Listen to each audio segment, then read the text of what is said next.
ابو ذر غفاری بھی ایک انسان تھے، اسی طرح وہ ایک ماں کے پیٹ سے پیدا ہوئے تھے، اسی طرح باپ کی پشت سے نکلے تھے، اسی طرح اسی پروسیس سے بنے تھے، اسی طرح گوشت پوش کے آدمی تھے کہ حضور اکرم صلی اللہ علیہ وسلم کے ساتھ جا رہے ہیں، حضور کے ساتھ جا رہے ہیں تو جبرائیل وحی آ گئی، تو جبرائیل علیہ السلام وہ وحی آئی تو ان کو پتہ چل جاتا کہ وحی آ گئی ہے، تو ایک طرف کھڑے ہو گئے کہ وحی آ رہی ہے آپ پہ، تو آپ ایک طرف کھڑے ہو گئے تو جبرائیل نے پوچھا کہ یا رسول اللہ یہ آپ کے ساتھ ابو ذر ہے، ابو ذر ہے؟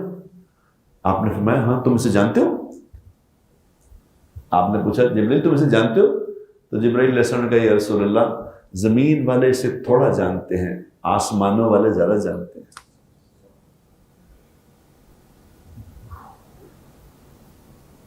اے ابو ذر، اے ابو ذر اللہ کا ذکر کر، اس سے تیرا تذکرہ آسمانوں میں ہوگا۔ اللہ کا ذکر کر کے کیا مطلب ہے؟ اللہ کی بات مان، اللہ کی بات مان، تیرا تذکرہ آسمانوں پہ ہوگا۔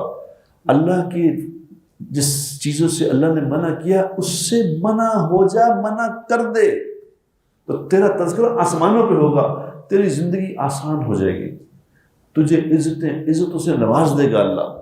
صرف نافرمانی کے کاموں سے بچ جا، جیسے منع کیا محنت کر، یہ محنت کرنی، یہ محنت کی جگہ ہے دنیا میرے دوستوں۔